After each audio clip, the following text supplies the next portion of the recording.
জনপ্রিয়তা থাকলে সমালোচনা হবেই। কাফি ভাই, no no no no no no no no, চুদির ভাই। কবি কাফেন্দ্রনাথ ঠাকুর কুত্তা, কয়েল আর নিজের এক্সরে নিয়ে ঘেউ ঘেউ করে সে এখন নিজেকে কবি দাবি করে, এবং দেশের একাংশ মানুষ কত বড় বোকাচোদা, তারা তাকে কবি বলে মেনেও নিয়েছে। এই দেশে যে এখনো হাজার হাজার বোকাচোদার বসবাস, সেটি এই পিকটা দেখলেই বোঝা যায়। এই টিকটক কবির দোকানের সামনে তার হাজার হাজার বোকাচোদা ভক্তের ভিড়। এ সকল টিকটক কবিদের কাছে বড় বড় বাদাবি লেবুওয়ালা এবং সাদা চামড়ার মেয়েরাই শুধু সুন্দর, বাকিরা সব অন্য গ্রহ থেকে এসেছে। আর যে সকল মেয়ে আছে সব ভিন গ্রহই এক একটা এলিয়েন। ভাইরাল তো হয়েছিল এক্সরে পুঁজি করে নিয়ে। এদের আসলে কবি না বলে প্রাক্তন ব্যবসায়ী বললে ভালো হবে। প্রাক্তনদের কাজে লাগিয়ে, প্রাক্তনদের কথা উঠিয়ে, প্রাক্তনদের কথা চালিয়ে এদের পেট চলে।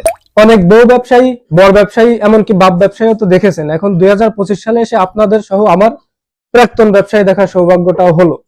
এদেরকে আসলে চিড়িয়াখানায় রাখা উচিত। ইন্ডিয়ান এক শিল্পী মেয়ে দেখলে খপ করে তাদের গালে চুমু বসিয়ে দেয়, নিজেকে সামলাতে না পেরে।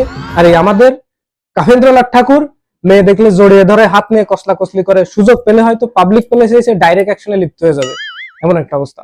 তো যদি আপনারা এই বোকাচোদা কবির বোকাচোদা ভক্ত না হন, তো অবশ্যই আমার চ্যানেলটি সাবস্ক্রাইব করবেন। আর হ্যাঁ, কমেন্টে অবশ্যই ভালো কিছু লিখবেন, আর গালিও দিতে পারেন, সেটি আপনাদের ইচ্ছা, তবে গালিটা দিবেন এই কাফেন্দ্রনাথ ঠাকুরকে। আর হ্যাঁ, যাওয়ার আগে অবশ্যই একটা লাইক দিয়ে যাবেন।